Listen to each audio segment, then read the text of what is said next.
Hi, this is Dr. Sridevi from AIMS University.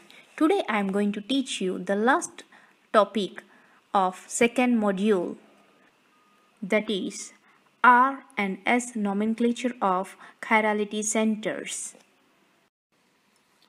Coming to the introduction, we have referred to the mirror image configurations of enantiomers as right-handed and left-handed, but deciding which is left and which is not a trivial task.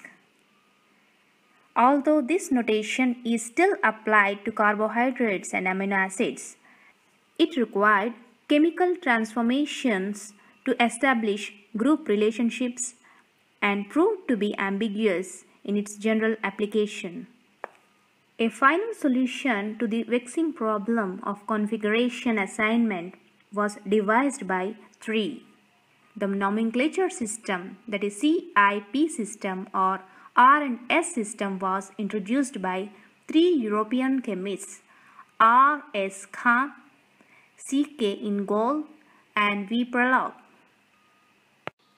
Each chiral center in a molecule is assigned a prefix R or S according to whether its configuration is right-handed or left-handed.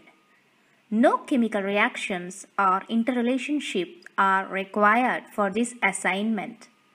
The assignment of these prefixes depends on the application of two rules, the sequence rule and the viewing rule. The symbol R comes from the Latin rectus for right and S from the Latin sinistra for left. Similarly, for geometrical isomers, we assign the symbol capital E or capital Z. These rules are used to establish the priority of the groups attached to the chirality center and are based on atomic number and the first point of difference. In the simplest and most common case, a chirality center is characterized by an atom that has four different groups bonded to it in each a manner. Example, a tetrahedral, that it has a non-superimposable mirror image. The sequence rule for assignment of configuration to the chiral center plays an important role.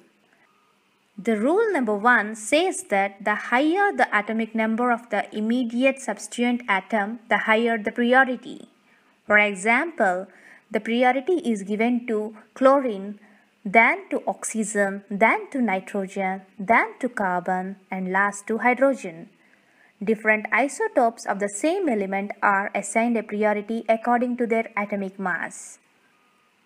This is the first sequence rule. Coming to the second rule, if two substituents have the same immediate substituent atom, evaluate atoms progressively further away from the chiral center until a difference is found. For example, if the carbon atom is attached with methyl, ethyl, or chloromethyl, bromomethyl, or methoxy, then the order of priority is given to the methoxy group because oxygen is directly attached to the carbon, not the carbon atom. The next priority is given to bromomethyl, then to chloromethyl. Then the priority is given to ethyl, and at last the priority is given to methyl.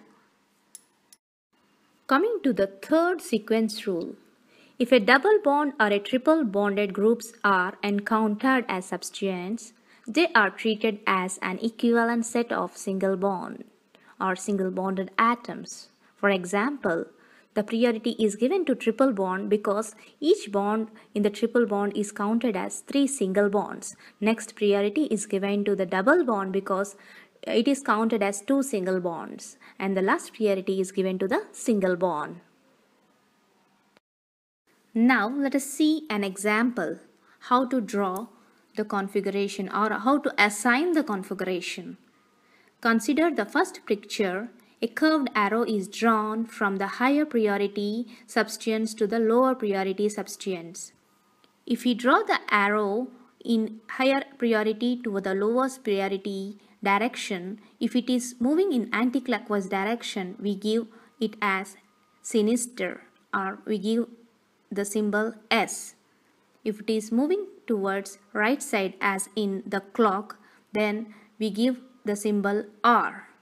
But we have to be very careful in choosing the highest priority and the lowest priority substituents.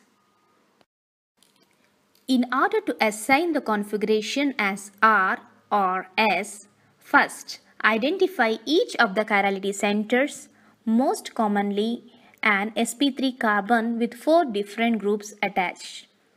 Then, at each chirality center, assign the priority to each of the group attached to the chiral center based on atomic number.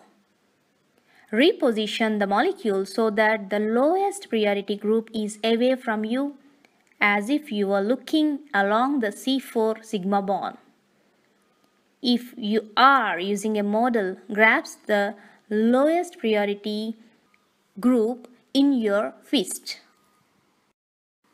Then determine the relative direction of the priority order of the 3 highest priority groups.